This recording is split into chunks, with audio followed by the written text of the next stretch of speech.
On February 9th of 2004, 21-year-old UMass Amherst student Maura Murray disappeared in the White Mountains of New Hampshire in one of the most perplexing mysteries of our time. For years, we have covered Maura's case and the tireless online community that surrounds it in great detail.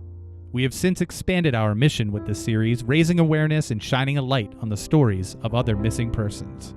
We now sit on the board of directors of the nonprofit organization Private Investigations for the Missing, which was founded by Bruce Maitland. Bruce's daughter, Brianna Maitland, went missing from Montgomery, Vermont on March 19th of 2004, just 6 weeks after and about 80 miles away from where Maura Murray vanished. Private Investigations for the Missing aims to assist with investigations for underserved families whose missing loved ones have been forgotten by the media or by law enforcement. Through our growing community, we hope to shed a light on these cold cases.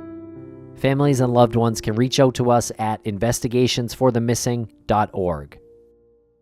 This is Missing.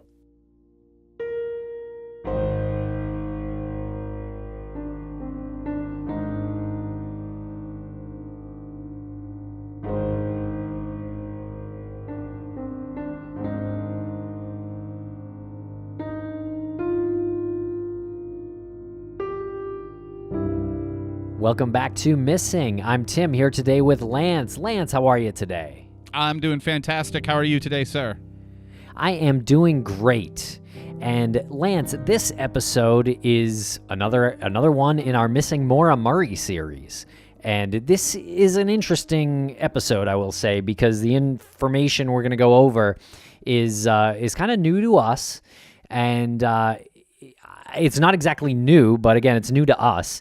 So this is an accident reconstruction report that was made by Daniel Parkka, who owns Parkka Collision Consultants. Now, this is a 22-page report that we break up into two segments, so this will be part one, and we'll have part two in a subsequent episode. It's really refreshing. I think we said a couple of times during this episode that this was put together by a professional, someone who works in the insurance business, somebody who has been very familiar for decades with accident reconstructions and just determining causes and the effects of accidents. So if it's nothing else, it's simply interesting to go over again the details of some of the damage that's on the car and in the car. Right, so take from it what you will. We'll present the information and then try to have our own opinions at the end. But we would love to hear what you think, so please comment on YouTube or tweet us about this. We're at MissingCSM or at Maura Murray Doc on Twitter. We're also on Instagram and Facebook. Thanks a lot for listening, everybody. I hope you enjoy it. And be sure to check out all of our fine shows at crawlspace-media.com and all of the wonderful shows that we are producing that will be new to you soon.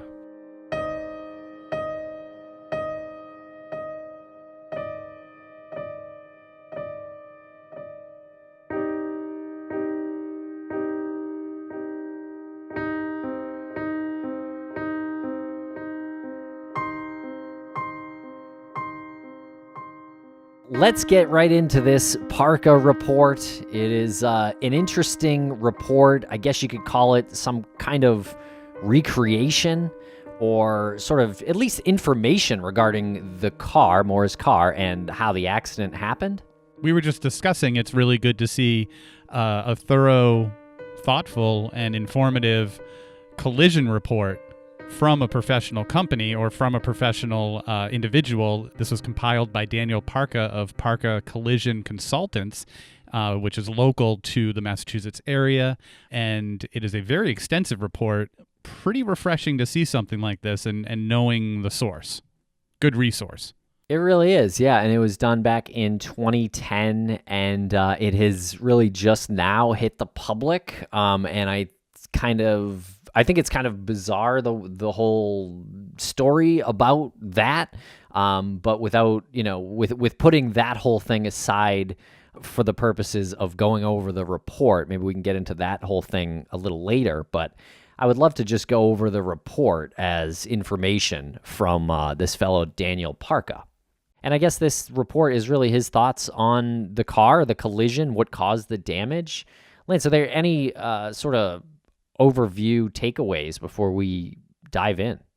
On the company itself, Daniel Parkka's company, Parkka Collision Consultants, it says that he's been in business. He's got a really good rating. He's been in business since 1994. This was put together in 2010. So he's had several years of experience, over a decade. What was that? 16 years of experience in the insurance industry before putting this together. So that just gives me a lot of confidence that what is in this report isn't just sort of connecting dots that shouldn't be connected. Right, and I don't think he makes any broad statements at the end or any real determinations, but there is a lot of information that he provides. And he says at the top that this is a synopsis and should not be considered a factual report of what actually transpired, just information to gain overview of what transpired. And a lot of the stuff we've been over before, Lance, like the weather on the night of February 9th, 2004, Parkka here notes that it was a maximum temperature of 30 degrees Fahrenheit with a minimum temperature of 8 degrees, and there were no recorded data on winds. He gets this information from the weather station in Plymouth, New Hampshire, which was the closest one that recorded data at the time. So I know we go over it quite a bit, especially in the early days. We went over, like, what was the temperature like? Could somebody possibly get hypothermia and how long that would take? And it was mostly taken from historical information, newspaper articles, and I don't ever remember us getting information directly from the weather station in Plymouth, New Hampshire, unless it was indirect, and I didn't realize that that's where it was coming from. But this is interesting to see that it was a maximum temperature of 30 degrees, which is 2 degrees below freezing. So if there was any, I don't know, residual black ice or something, maybe that could come into play. I do remember the term unseasonably warm being used, which for the record is still true about the White Mountains in New Hampshire in February. 25 is unseasonably warm at that time of year. Right. But to dispel the concept of unseasonably warm, it's probably pretty good to say, like, when I heard that at first, I would have thought, like 45, 50. Like that would feel to me like unseasonably warm. But when you put it in the context of the geography and the time of year, 30, 35, mid 30s, yeah, that's unseasonably warm. And the next part here is actually kind of interesting, Lance, only in that one of our earliest trolls in the case mentioned the moonlight. And here in this report, it actually dictates that there was no ambient moonlight produced at the time of the collision, which is kind of exactly what that old troll Miles Wainwright said, isn't it?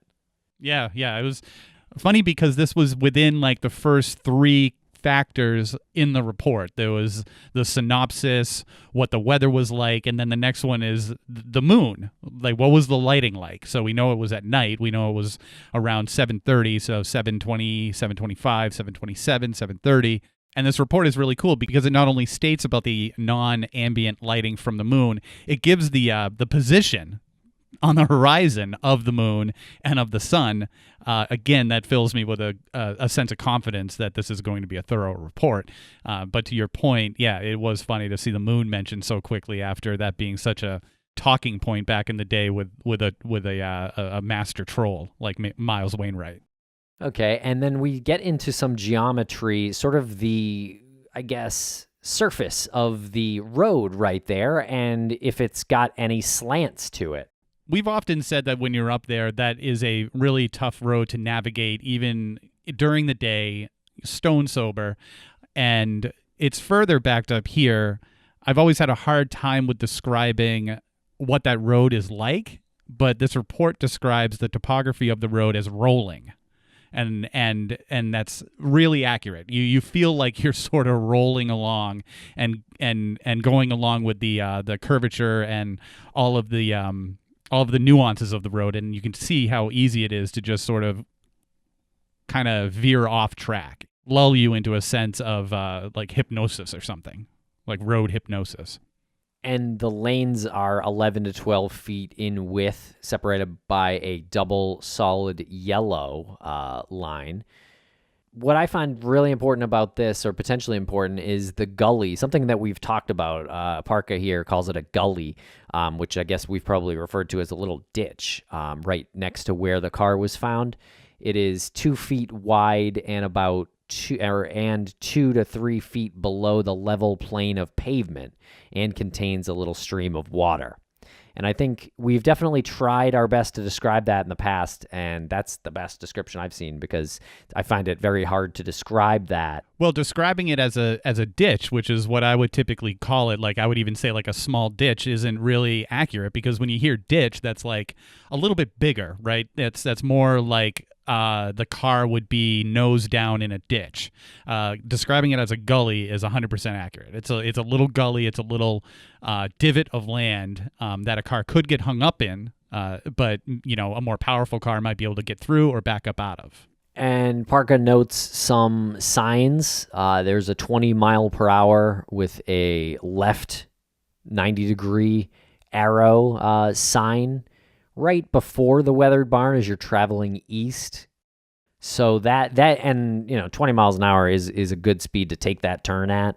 Anything more, and you're going to be potentially drifting into other ends of the lane, the other lane, potentially into that gully even. I mean, it's a tough corner, Lance. And here's a cool fact that I've never considered.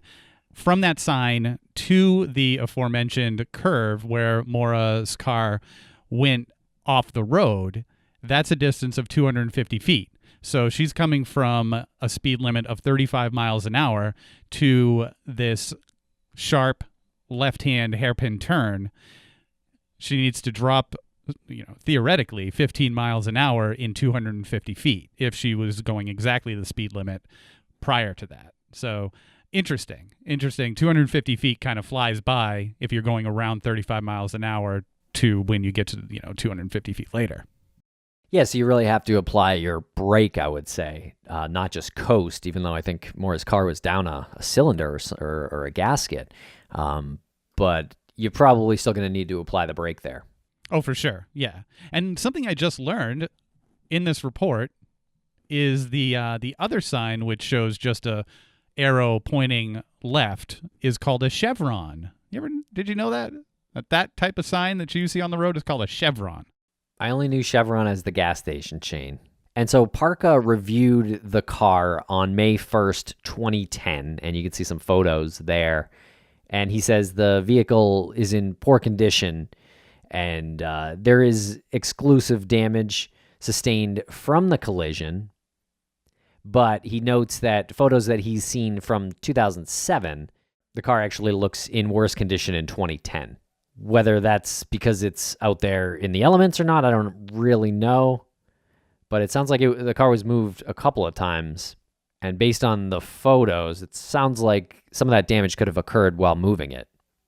Right. I mean, if you have a car, the Saturn probably wasn't the most durable automobile back in 2004. And if you're moving it and then letting it sit there for months and months at a time, and then you're moving it again, and in a New England winter, going through the seasons, I'm sure there's going to be damage when you're moving a vehicle after it sits for an extended period of time. He also goes on to describe the condition of the tires, and while they were underinflated after sitting there for so long when he examined the car in 2010, he did note that they had sufficient tread, which I know is a question in the community that just inevitably comes up. Maybe her car went off the road because her tires had been balding, because the car itself was sort of on its last legs, but according to his report, it had sufficient tread to the proper depth, and he says it is more likely than not that Maura Murray did not experience a tire failure at the time of the incident. And he also mentions here that during their inspection, the front bumper cover was displaced and the driver's side portion hit the ground. And then in his words, he says the inner honeycomb core was also now exposed. He says it was apparent that someone or something had disrupted and or moved the center fasteners of the outer bumper skin, exposing the inner core. It is unknown as to when or how this action occurred, end quote. And before we jump to holy crap, more than likely it was during some kind of inspection, I would say. Yeah, if you look at the report, the 2007 picture, shows the driver's side bumper, and then the 2010 inspection picture shows that bumper. It appears to be a lot lower to the ground and indicative of maybe damage that was caused in one of the moves. I personally had a couple of cars that were towed back in my youth, and there was damage every single time that looked very similar to this. And Parkka does go on to say it is unknown as to whether the moving of the Saturn caused additional damage to the inner core of the car, which you mentioned, the honeycomb. And here he says, if the displacement of the core and the damage to the fins was the result of the initial impact in 2004, the intruding object would now need to extend down across the front bumper. However, the facade of the intruding object could not have a perfectly vertical facade as it relates to the Saturn's approach. The core is still not pushed back to the extent of the hood damage to justify a perfectly vertical facade, nor does the hood dent have a perfectly vertical appearance, but rather an acute angled indent. That is interesting. That's probably one of the most detailed descriptions of that dent on her hood.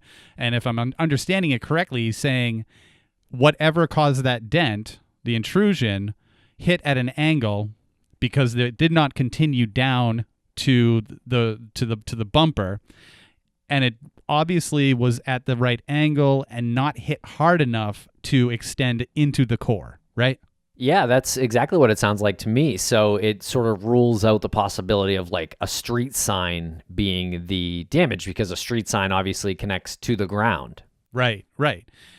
This would be something more like, and I'm not trying to say anything that this is what I think, but whatever hit that part of the hood underneath that damage was clear of any intrusions. Whatever connected to the hood was angled in such a way where below that damage on the hood there was nothing else to hit. Almost like something that was raised, like a guardrail, or maybe what comes to mind is like a tow hitch on a truck, or maybe a tree branch that's angled out so that you can, it's not touching the ground. Like, it was a good call saying that a street sign probably wasn't the case, because you'd almost have a straight line, or you'd have something below that hood damage because it's connected to the ground.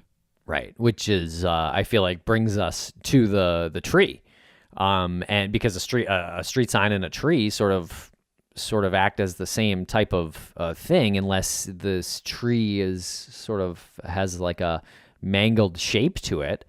It sounds like the car didn't hit a tree. Now, again, Lance, I think this was something that we talked about on episode 1 as being what it looked like to us.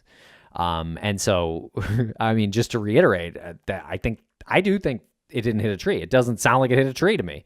Alternatively, if the car dips down into something like a 2-foot gully and hits something that's straight and connected to the ground, then the car's at an angle where it could hit something connected to the ground, but the lower part of that damage wouldn't be connected to that object that it hit. Good call. And I do think it's important to note that, some sort of weird things do happen during accidents at times. And that gully is 2 feet wide and 2 to 3 feet below the level of the pavement. So I suppose that could account for that odd damage. Obviously, again, the police report does say it hit a tree. We're not calling anyone liars, but I think even in the first episode, Lance, we said it didn't look like it hit a tree.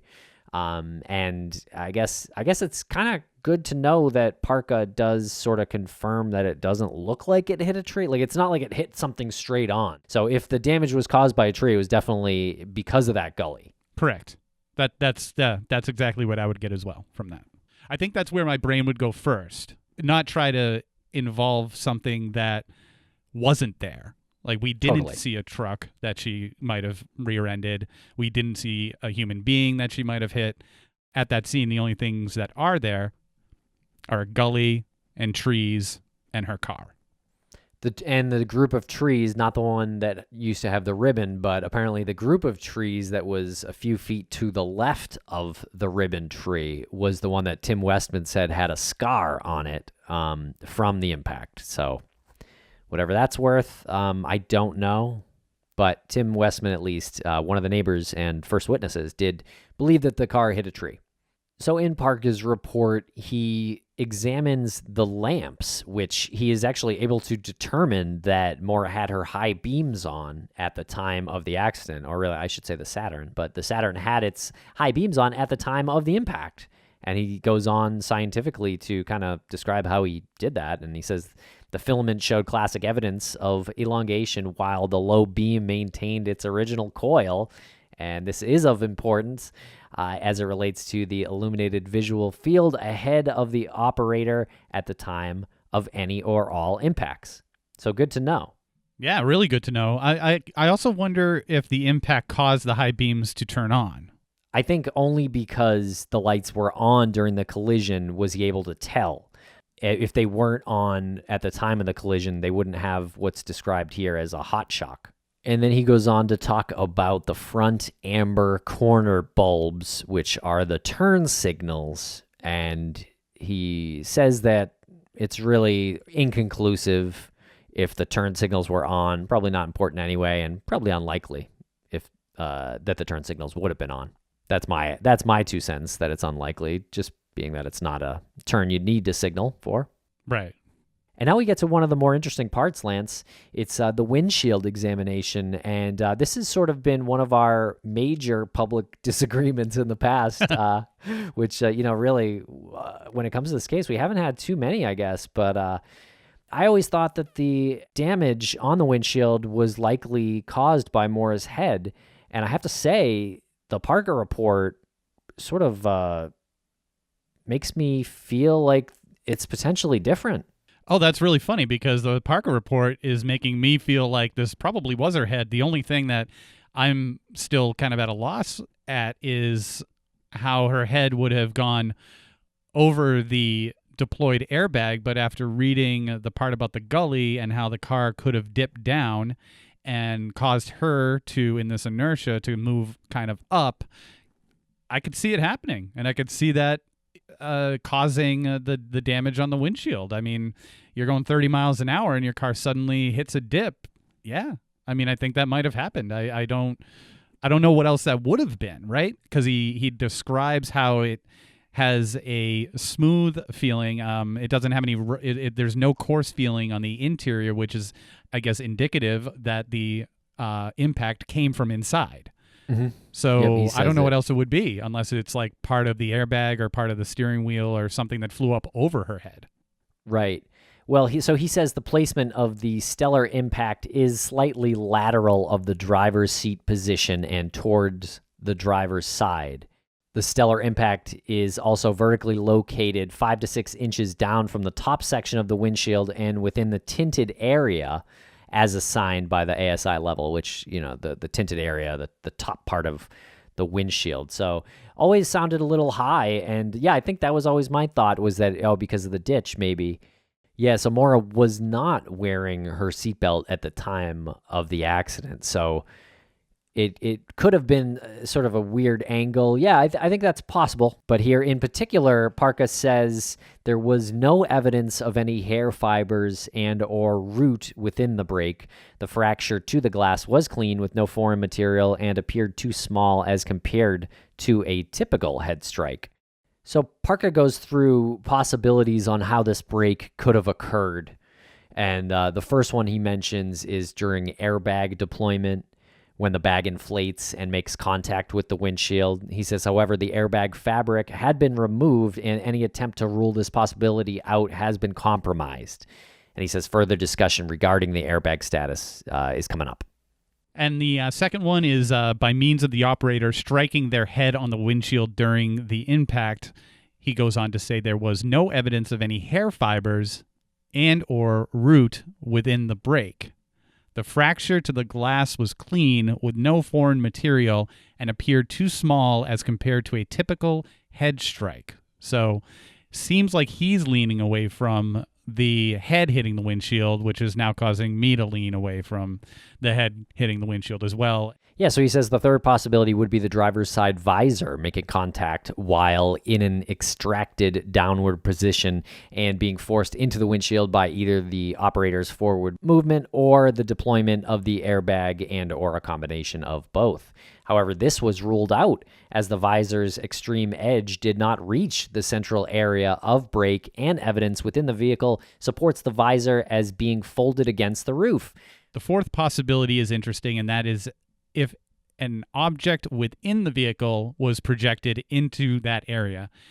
There was a liquid stain, as we know, along the interior roof and directly forward of the operator. And he goes on to say it may be affiliated with the stellar brake to the windshield if the operator were holding some sort of liquid container and or it went airborne from an unknown origin within the occupant compartment. Yeah, so it's interesting here. So Parkka kind of goes through the most likely things, and then he says none of them are all that likely, but this one, and this one isn't either, but this is kind of what it sounds like he thinks happened, was the drink, I guess, that Maura was holding or perhaps in the car flew up and broke the windshield. He does say this would explain breakage to the windshield and the aspersion of liquid to the roof, as you noted. So, yeah, I guess because of the liquid stains on the roof, that is what led him to sort of determine that he thought that the receptacle that Maura was drinking out of must have broken this. You said it, that a lot, like, weird things happen during an accident. I don't want to always keep hearkening back to accidents I've been in the past, but I was in a vehicle that slowly flipped over. I mean, it wasn't a violent accident at all. We just ended up on the side. And after exiting the vehicle, I was incredibly shocked to find that the back seat, it was a caravan, it was like a minivan, the back seat had come unattached to the floor and flew out the back window. Yeah. And we weren't even going that fast. And it somehow spun out of its attachment in the floor and out the back window. So I wouldn't have been able to explain that if I had come up to an accident site. I would have thought that car was going 50 miles an hour. We were maybe going 20. Yeah, no, this is a good point. I have a similar experience. I haven't rolled a car one time, and a window broke, and a bag in the back seat that was not buckled, ended up like 50 feet from the car. It flew out the only window that broke.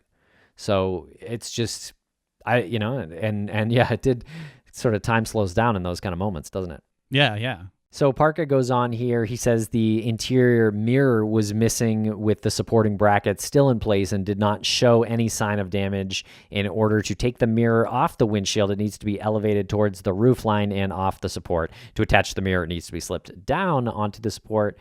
And he says if the Allen screw were loose, the mirror could possibly be dislodged during contact with the operator as they are propelled towards the windshield during a frontal impact.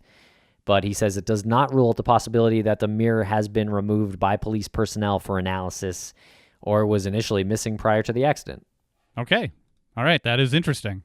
So still a little bit of a mystery on how the damage occurred, I would say. But let's get into the liquid because that might make it more likely or less likely to us. Right. And one thing that I will take from that is a definitive answer that the impact, what caused that breakage on the windshield, was from the inside. Definitely.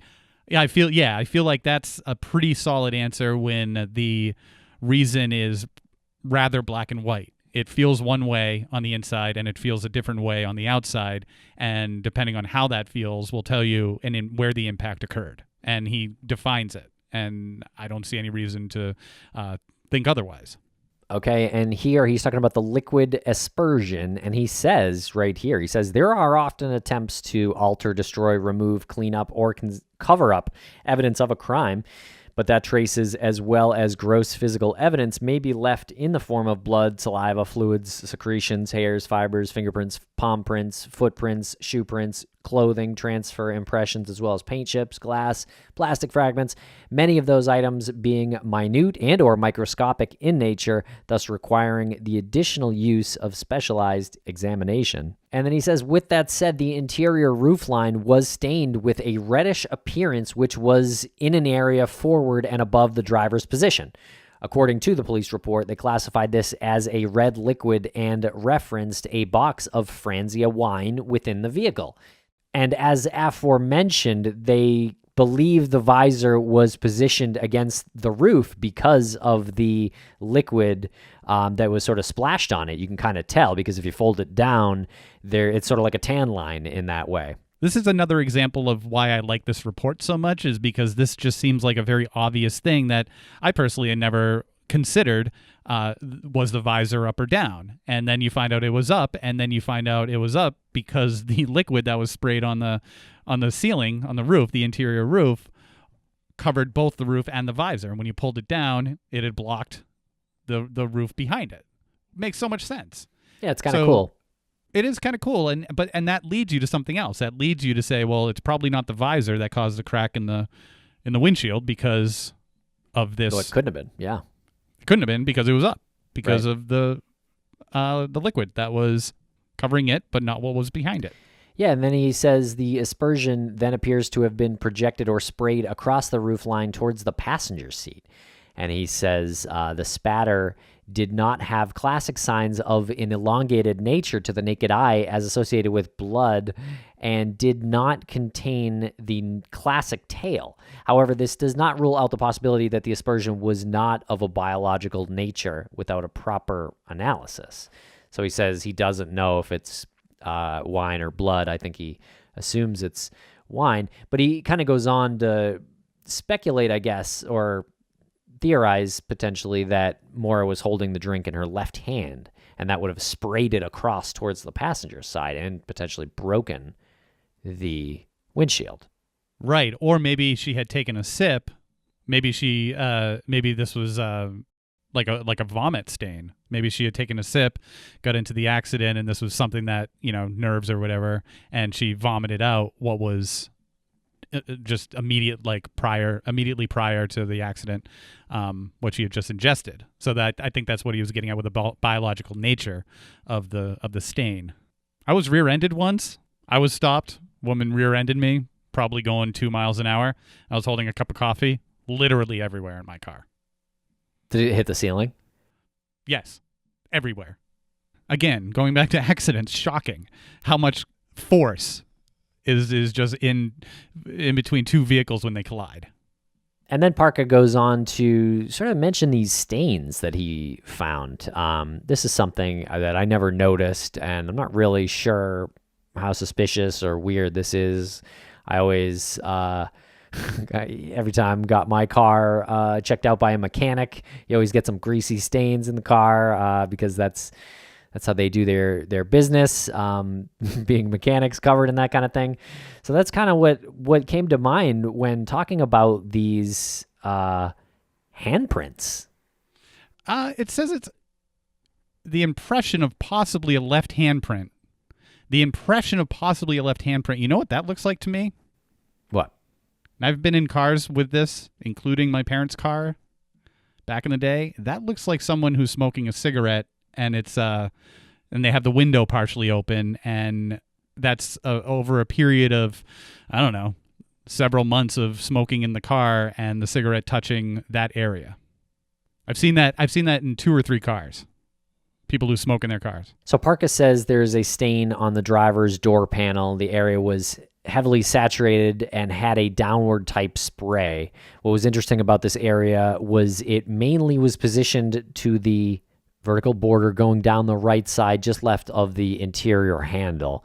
There was also no liquid aspersion on the driver's seat, which would make sense because, Maura or someone was sitting in the car at the time. And as it relates to the driver's door panel, a blackish print pattern was located on the armrest. The print was left of the door handle cup and wrapped slightly along the right edge. It is unknown at this point what, if anything, had developed this mark. Both the interior door handle and window crank had a whitish appearance, similar to the chemicals used to dust the vehicle for forensic prints. The foreign chemical could also have been deposited by the airbag during deployment, given the extended period of time this vehicle has been sitting in the environment. It could not be positively identified. And Parkka reviewed the car about 6 years after the accident. I feel like a lot of these stains and marks, and I had previously mentioned that this looked similar to something where anyone who's smoking a cigarette in the car and it kind of touches that area on the door inside on the fabric. The cigarette head will touch that area. That kind of looked like this, just at first glance, and the picture's not great. But he does say that it's right there next to. It's to the left of the crack in the break in the windshield, and it's a blackish type smear, almost like he says to the naked eye.